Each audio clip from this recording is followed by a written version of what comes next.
Hello, my name is Gabrielle Grace. I am a student as well as a behavioral health ambassador for the HBCU LEAPS initiative at Clark Atlanta University. Welcome to Meeting the Mentoring Corps Leaders Series. Again, I've stated my name is Gabrielle Grace. I am originally from Cleveland, Ohio, but I've been in Atlanta for about 10 years. I actually attended Clark Atlanta University for my undergraduate degree in criminal justice and a minor in sociology, and I also attend Clark Atlanta currently as a master's degree student, a third year. I'm actually graduating with my school counseling as well as clinical and mental health degree. The reason why I chose mental health is because I feel that there's a lot of people that deal with a lot of different things in life and they need help with coping with them. When I was a child, I noticed a lot of people going through addictions or dealing with mental health issues and they did not know how or which way to go about fixing that or to finding a solution to fix it. So I knew I always wanted to be someone who could assist with that. And as I continued with my education, I learned what the coping skill is, and I just want to spread knowledge to anyone who's in need of help. I don't believe that the world necessarily takes mental health as serious as they could, but that is why I am here. Currently, I deal a lot with youth. I deal with a lot of teenagers as well as young people. The topics that I'm actually researching deals with social media engagement across young people as well as with youth and young adults. And so I pretty much love to research anything that deals with social media engagement, their behaviors.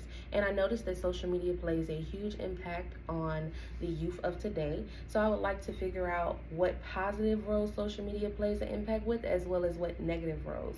And I would like to just put more research into the field, as when I've done research papers, I haven't found that much work, or I haven't found many sources that have done studies as of today.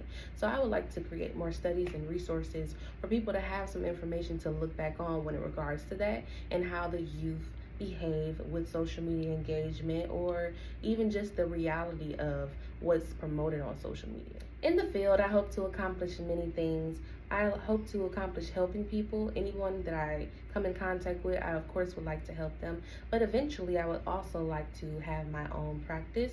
Right now, I would like to work under people so that I can gain more skill sets, find out what community really best fits me serving. I love youth and I love the African American community, but I'm open to a more multicultural community as well. I love traveling and I love to implement different things. So what I would be interested in is maybe implementing more counseling in multicultural backgrounds in areas where there are third world countries where mental health may not matter as much, but it matters because that is how people's way of life is. That's how people interact. So I would like to implement that type of thing so people are more aware on how mental health can help them function as best as they can as an adult as well as a child, because I am a firm believer that as a child, if you're not healed, it sometimes goes into your adulthood, and so you still have to heal that issue.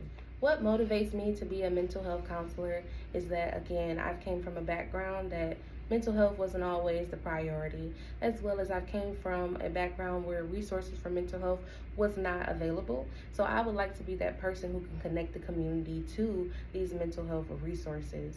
As well, I feel that mental health is very important in continuing your life. To have a great psyche, you're going to work to your best of your ability. So I would like to equip people with skills that will assist them with those things. Also myself dealt with mental health, not necessarily issues, but just trying to learn coping mechanisms about my feelings. And one thing that I like to tell all of my clients is your emotions is like a beach ball.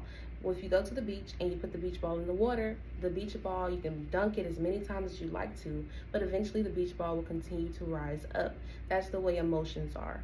So if you keep on pushing your emotions down, eventually they're going to come up. And sometimes that can be an explosive situation. And so what I would like to do is come in explaining to people or equipping you and making you knowledgeable to know how to deal with those emotions effectively. The biggest misconception about me is that people might think I'm mean. Sometimes I am so focused that I have a focused face where I'm always just looking very tense or maybe just focused, concerned.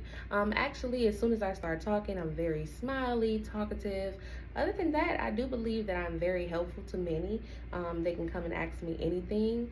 I don't think that there's much that people misconstrued. I try to be an open book and as genuine as possible so that I can meet people where they need to be met at. I can meet people where their needs are at.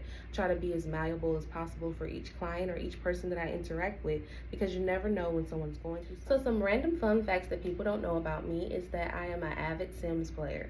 So what's really funny is that the Sims have been a part of my life since I was maybe 5 years old. I never realized it, but it is a part of my self-care. So as a mental health professional or anyone in the world, we sometimes get boggled down by many different things. Sometimes you can have work, school, however the balance is, you still want to put your self-care somewhere into that. That could be with physical exercise, mental health like training, you can go do yoga, or you can even play a simple video game. But it's always best to take care of yourself. No matter how busy you are, it's best to have some time set aside so that you're able to relax and regain your composure and regain some more energy so that you can function to your best of your ability.